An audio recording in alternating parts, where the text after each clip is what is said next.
down to business.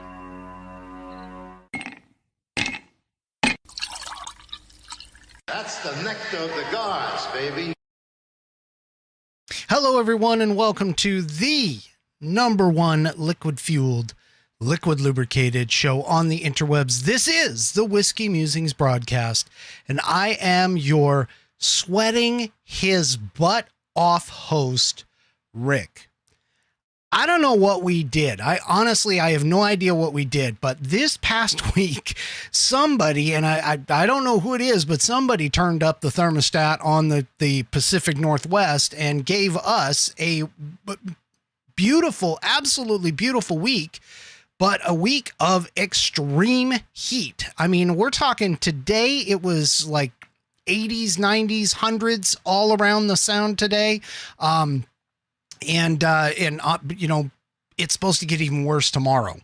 So, you know, I'm going to be honest with you. The heat's a little much for me. It really is. And I'm sitting here, my sweat beads even have sweat beads. I mean, this is really, really kind of an impressive heat. So if you hear a little bit of background noise, that is because here in the studio, I have a fan running, because obviously I have to keep these lights on since I'm doing the video program on YouTube as well as the audio over on Spreaker. So thank you for joining. If you're on both locations, either one or the other, I do appreciate it. But I have these lights on me, and you know, it's going to be a little hot tonight. Now, one thing that I didn't do last week that I really should have is most of the time I mention what I'm drinking. And last week and this week, I've broken into a recommendation that I did try out in one of my earlier episodes. You can check it out on either Rumble or YouTube. It's the brown sugar bourbon. This in particular version is the 60 proof, not the 120 proof. And for those of you that I mean, flavored whiskeys, flavored bourbons are not typically my style. However, this was recommended to me by Captain Kirk, Unicorn. If you've ever seen, you know, Captain Unicorn, whatever, if you've seen my Turkey Day specials and the Christmas special, he is my special co-host that I have on occasionally when I have a topic that he feels that he can contribute to. And I do appreciate that from him. But basically what I ended up with is I'm doing some brown sugar bourbon tonight on ice, because it is freaking hot. Okay. And let me emphasize the freaking hot. All right. So before I get on, going on, you know, one thing that might keep you cool is you might be able to appreciate a tank top from the Whiskey Musings logo geared store. Store.whiskeymusings.online. Whiskey Musings is all one word, spelled in the American spelling with the EY. And I have some tank tops out there that have my tagline on them: when I drink, I think Whiskey Musings. Do me a favor, go check that out, because all the proceeds from that store come right directly to the show. They do not go to me. They go mostly to the call-in option that I do have. I'm hoping to be able to remember to get to that tonight. I do have it up and ready to go. So hopefully if you're listening and you have a thought on tonight's topic, feel free to give a call. I will be announcing the phone number for those out there who are on the audio portion only for tonight. And of course, this program is completely run by you, my wonderful subscribers and listeners. Thank you very much for tuning in and watching not only the live stream, but also whenever you watch, whenever you consume my program. I do appreciate that. And so I want to go ahead and give you guys a round of applause for that. So thank you. Thank you very much for being here and spending a little bit of time with me on your Saturday nights or whenever you decide to listen to either the audio portion or on the YouTube channel, the video portion as well. Okay, so a couple of things have happened and occurred this week that I did want to talk about. The first one, really, I mean, the title that I have here is States' Rights Under Attack, and I'm going to get to that here in just a minute. But I do have a simple question to ask, and it's more of a rhetorical, to be honest with you, but what in the heck is going on with our wonderful, illustrious president, Joe Biden. He was in a press interview today, or not today, but this week. And he talked about several topics. But one of the things that he did during the program, and this isn't the first time that he's done this, he's actually done this on multiple occasions. But I find it sort of odd that he has done this. It seems to be getting worse. It seems to be happening more and more. So I have a video here. I'm not going to show it on the YouTube, but I want you to listen to the audio portion. It's just a short clip from that, and I'll discuss what he did toward the end of the clip. So hold on just a moment. I'm not being critical of y'all. I really mean this. It was legitimate questions you're asking me. Asking me, well, guess what? Employers can't find workers. I said, yeah. Pay them more. Okay. So what? Where did this whispering idea? It seems like whenever he wants to make a point, he lowers his voice and he whispers. But what's worse is the fact that he kind of leans into the microphone and rather than just saying it, he kind of comes in and talks like this. And it makes me think of a bunch of different, different movies and things like that. If you build it, they will come, stuff like that. And you're kind of like, okay, wait a minute. This is a little weird. This is just a little creepy, a little odd. Why can he not just like say what he wants? For an example, talking about that, he just pay them more. I mean, come out and say it. I kind of like my presidents to have a little bit more. I don't know if I want to call it panache, but definitely a little bit more strength of character and being able to speak their mind eloquently and succinctly and with confidence. And that's just, that's odd. That isn't the only time that he did it during that press conference. He actually did it on a couple of different occasions. And he's actually even done it like when he was over in Europe. One of the reporters over there asked him about a question. He's like, "I've only been in for 180 days." And you're kind of like, okay, wait a minute. What in the heck is going on here with this guy? So anyway, I don't know. That's been a talk of the town on a lot of the, the news stations, or maybe not the news stations, but at least the outside normal non-mainstream media stations. A lot of people have talked about that. So that is not exactly what I wanted to talk about tonight, but it was just too pertinent to bring up or to miss in the idea of being critical of his presidency. So what I do want to talk about, though, is his announcement the announcement of his Department of Justice, Merrick Garland being the guy in charge of that, his announcement that he was suing Georgia for the Georgia election law. Now, what's kind of interesting is Merrick Garland came out, about a week ago with a news press announcement, where he basically said that they were going to be focusing in on the election audits that are going on in several states. The key one being in Arizona. That one being a full forensic audit, and reportedly from several news sources, there have been definitely other states have gone there and have looked at how they are doing these things, and they're basically trying to figure out and emulate what it is that's going on down there to maybe bring it back. And I've heard that Wisconsin is looking at possibly doing it. Pennsylvania legislature, the GOP or the Republican Republican part of that legislature is looking at potentially doing some sort of an audit.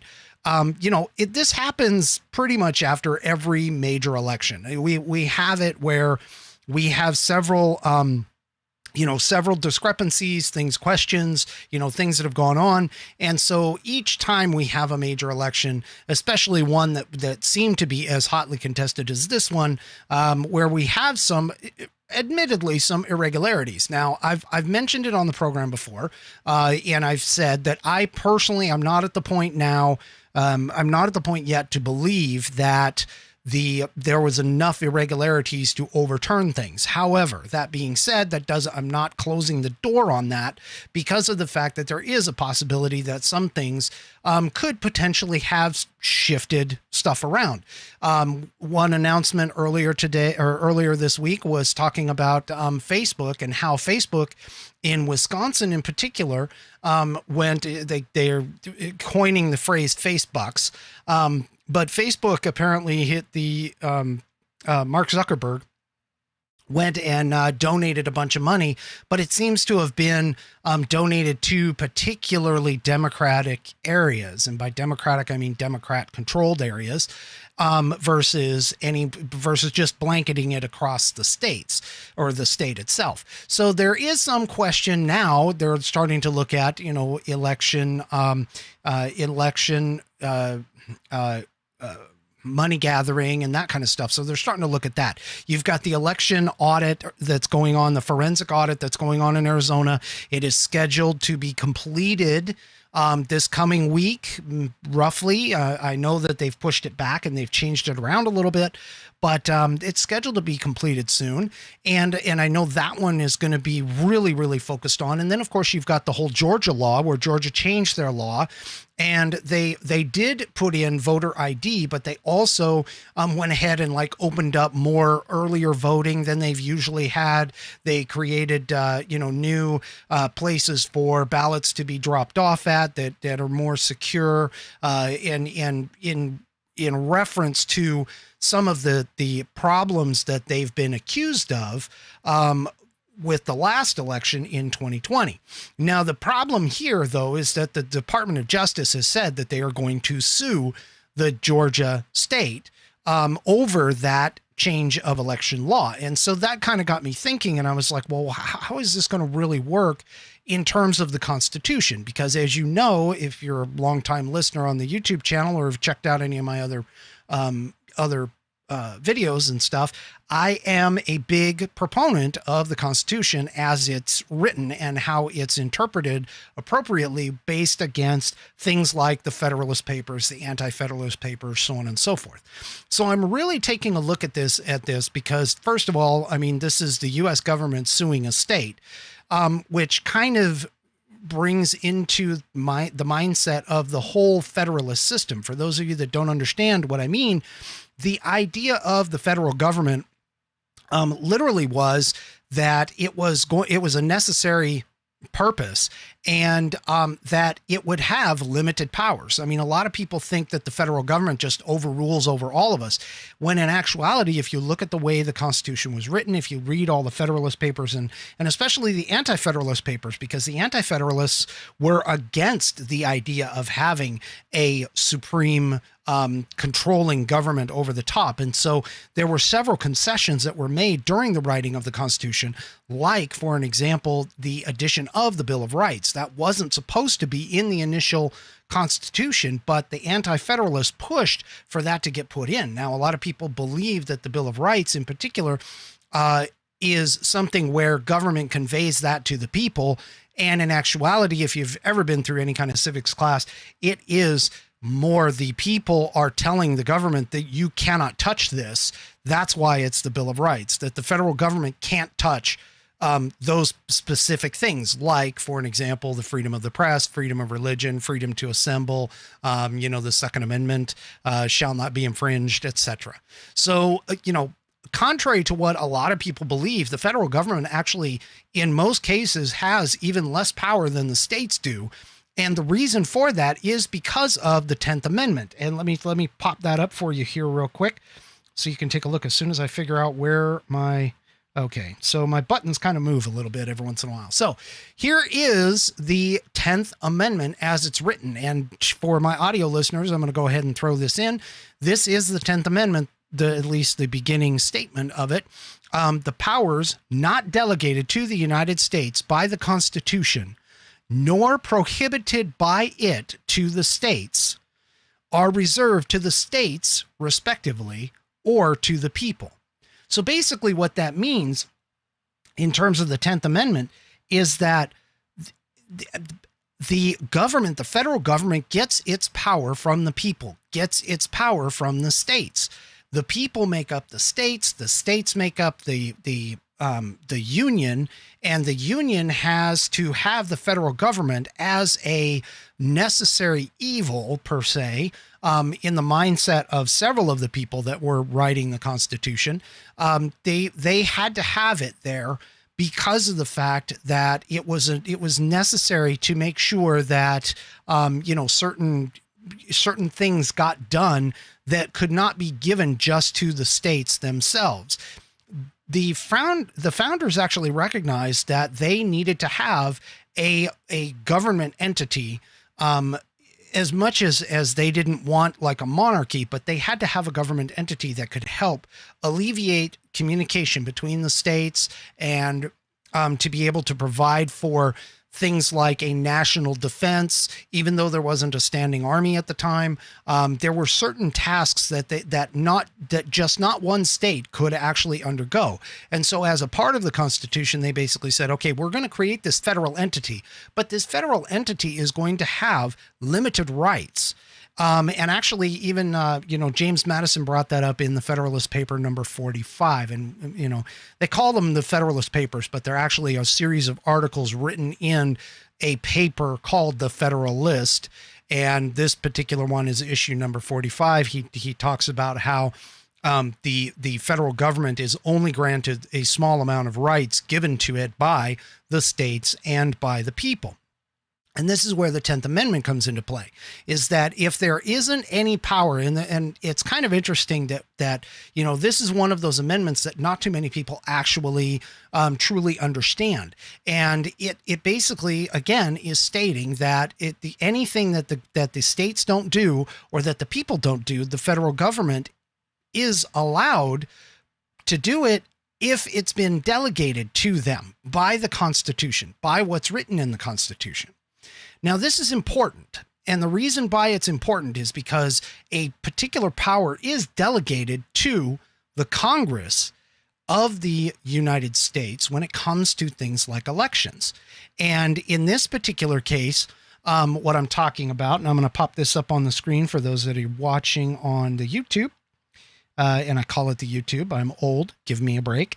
But this particular one, this is in Article 1, Section 4, Clause 1, and it basically states, and I quote, "The times, places, and manner of holding elections for senators and representatives shall be prescribed in each state by the legislature thereof. But Congress may at any time by law make or alter such regulations, except as to the places of choosing senators." So what does that mean? Well, realistically, what that means is that the manner of holding elections, so in other words, how it's done for senators and representatives, and this is key, it's for senators and representatives. These are focused directly to the federal government, and it shall be prescribed in each state by the legislature thereof. So in other words, each state has its own control over how and when and where it's going to elect its senators and its representatives. Okay? Now, this is where the federal government comes into play, though. The federal government may, at any time, by law, make or alter such regulations, except as to the places of choosing senators. So, except for where the senators are chosen, it can make a law that can alter such regulations. And this is where H.R. 1 comes into play, because H.R. 1 was going to change the way that elections are being handled. It was actually going to, by how it was written, it was actually going to bring that from the state level, bring it into the federal level, and the federal the law was going to make it to where now it's going to be a federal mandate to do X, Y, and Z, whatever HR 1 actually was, and all of the words within it. That's not necessarily the topic of the program, but I encourage you to go check that out. So the thing about it is, though, is that what that would have done is that would have removed, if you bring it to a complete federal level, that would have removed the states rights as it stands to set that up. And so even if HR 1 had gone through, okay, it hasn't. The Senate actually stopped it because of the filibuster and all of the, they had to have 60 votes. They didn't get them in order to make it so that the filibuster wouldn't have stopped it. So it basically died in the Senate. Thank goodness. But the reality of the situation is that I seriously think that HR 1 probably could have been challenged in the Supreme Court and likely would have been overturned as far as the law is concerned with because of the fact that the state legislatures have to be a part of it. And sorry, I had to take a drink there. And part of the reason why I say this is because the court, the Supreme Court has over the course of history has actually upheld a variety of state laws that have been designed specifically to ensure that elections, including federal elections, are fair, honest, and orderly. Okay. Now, the court, though, in those rulings, by upholding the state laws, has distinguished that some state laws that go beyond protecting the integrity and the regularity of the election process, and that's a quote, and instead operate to disadvantage a particular class of candidates. This is where the court has distinguished the difference between the laws that it will uphold and the laws that it has struck down. Some of that has to deal with the whole Jim Crow idea. So really what this is going to boil down to, I think, when we get into like the Georgia lawsuit, is basically whether or not the Supreme Court, because I do feel that this is ultimately going to end up there. But realistically, if the Supreme Court decides that the law itself is not discriminatory and is not operating at a disadvantage to a particular class of candidates, voting candidates, then it's probably going to get passed through. And the reason being is because, again, the court has already had a history of upholding variety of state laws that have been designed to ensure that the elections are fair. Now, one of the things that one in particular actually happened in Arizona.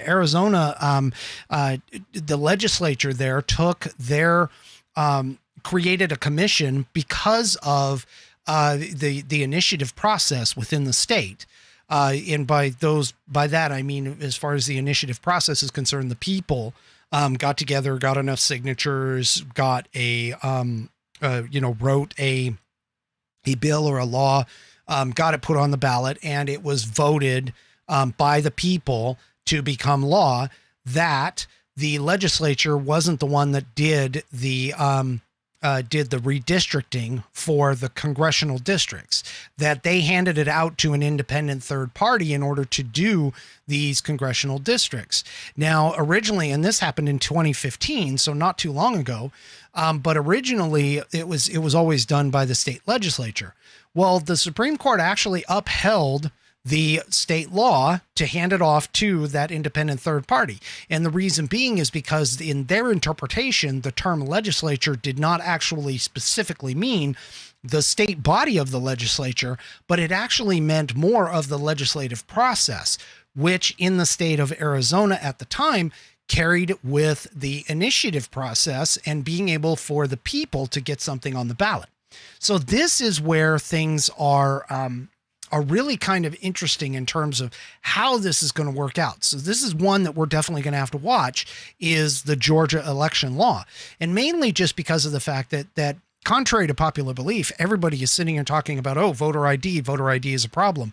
People who, there's people who can't get it. And some of the people claim that the reason that they can't get it is because they're, too poor, or they can't get to a place to get it. I've taken a look at some of the laws in Georgia and what counts as an ID. There is a lot of variety. It's not as though you can only use your driver's license, or you can only use a passport, or you can only use a photo ID. There's several different possibilities for proving who you are and that you live in that state. And so, and that's where a lot of these voting laws, especially voter ID laws, I did an episode on this. A lot of these voter ID laws are sitting here talking about, we need to be able to identify that whoever filled the ballot out is actually the one that's voting. And so the question really remains is whether or not ID itself is going to be easily obtainable. Again, I did an episode on this back a little while back, and you can check it out. There are some people that do have more difficulty getting ID, but the number, as far as like a photo ID or what can be considered a standard driver's license in most states.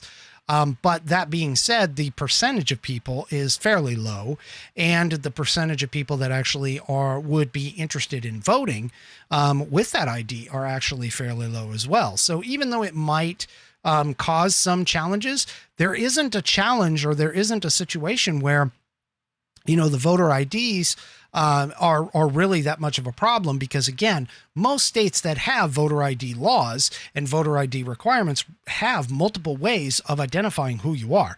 They're just basically trying to make sure that you are who you say you are, and that your ballot is counting as your vote. One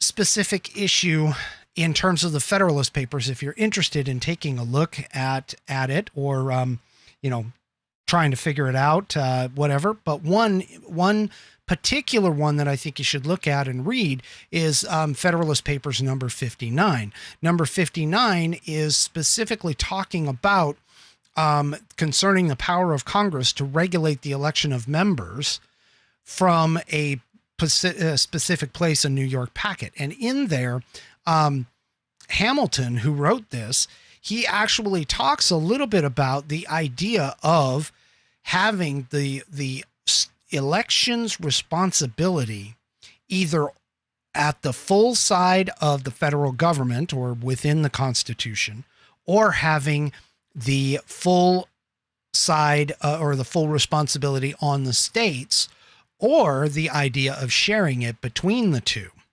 And he does talk a little bit about the making sure that the sharing, he identifies as the convention that they were in while they were trying to write the Constitution at the time.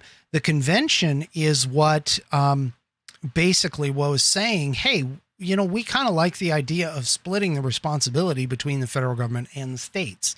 And the reason being, and according to Hamilton's own words, was that it made it more difficult to try and do something nefarious to steal the elections, because of the fact that your states would have the possibility of making changes to their laws to ensure free and fair and right elections.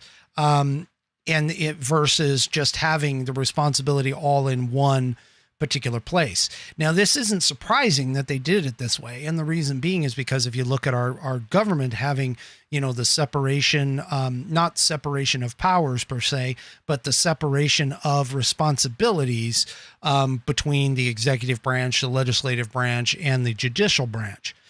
Now, some of these things that I'm talking about and some of the stuff that I've been mentioning tonight is actually part of a book called The 25 Myths of the United States Constitution. It was written by Douglas V. Gibbs. And it's a pretty good book. I've got it up here in the picture, or in the on the YouTube. For those of you that are on the audio portion, definitely check it out. And once again, that's 25 Myths of the United States Constitution by Douglas V. Gibbs.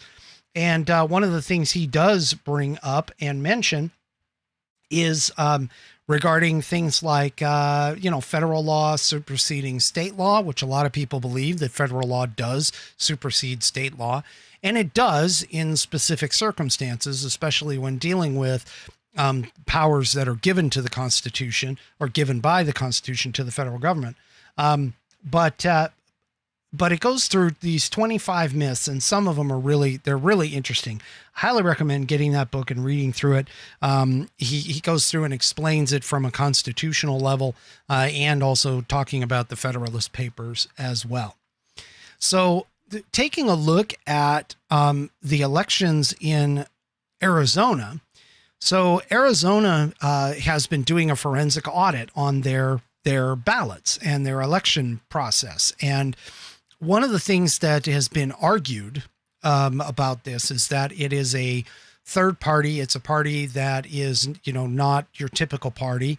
And they are being, they're going through everything forensically. They are actually taking a look at each individual ballot, not only doing a recount, a hand recount, which, yes, has already been done. We totally get it.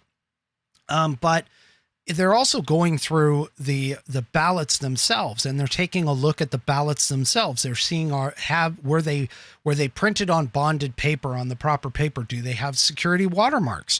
There have been some reports, although unconfirmed, that some of the ballots coming out of this forensic audit appear to have been Xerox copies, and that these that it is possible that these Xerox copies add up to a certain number of votes that go toward Biden and a very small percentage that go toward Trump.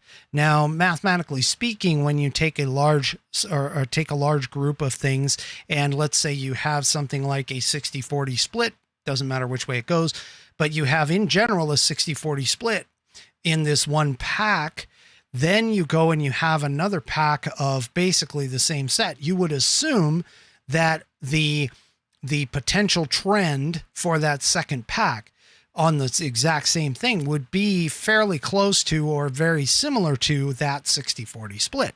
You would see it more in the lines of, maybe it's more of like a 35-65, something like that. But it's going to be fairly close to that 60-40 split. Well, the problem that has been, talked about is the fact that batches of these votes came in and they were, 95, 98% going to Biden and only 2% going to Trump. And so this is where some of the questions have come into play. And that's what this audit is really designed to really take care of, to really look at and forensically dig deep into this. But you're not seeing this in the mainstream media, mainly because of the fact that a lot of this is boring. However, I can tell you that there is a live stream. You can look at it. There's already been some questions tossed back and forth about, the legitimacy, number one. And then the other thing is the security of the ballots. Apparently I saw a story where some of the ballots were sent up or a group of ballots were copied and then sent up to Wyoming or possibly Montana. I can't remember which, but one of those two. And so, there's there's definitely a lot of legal wrangling around this thing.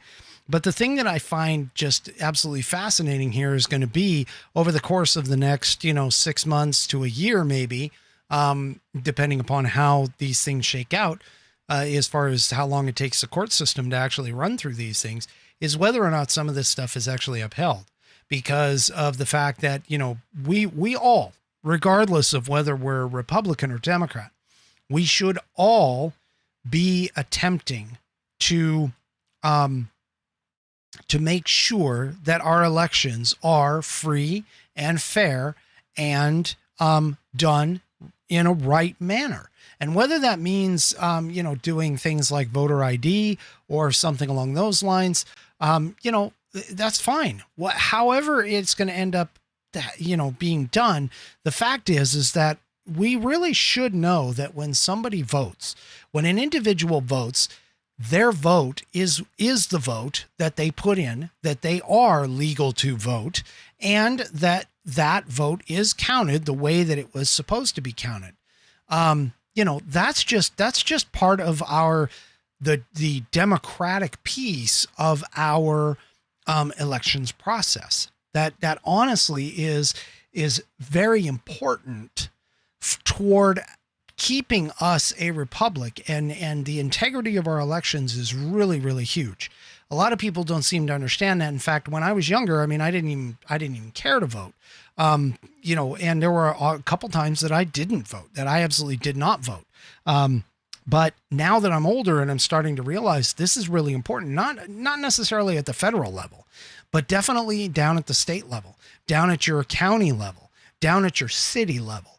This is where you can really make the difference. The school boards, you know, property taxes, things of when you're talking about levies for schools and spending money there, levies for, you know, emergency services, things like that.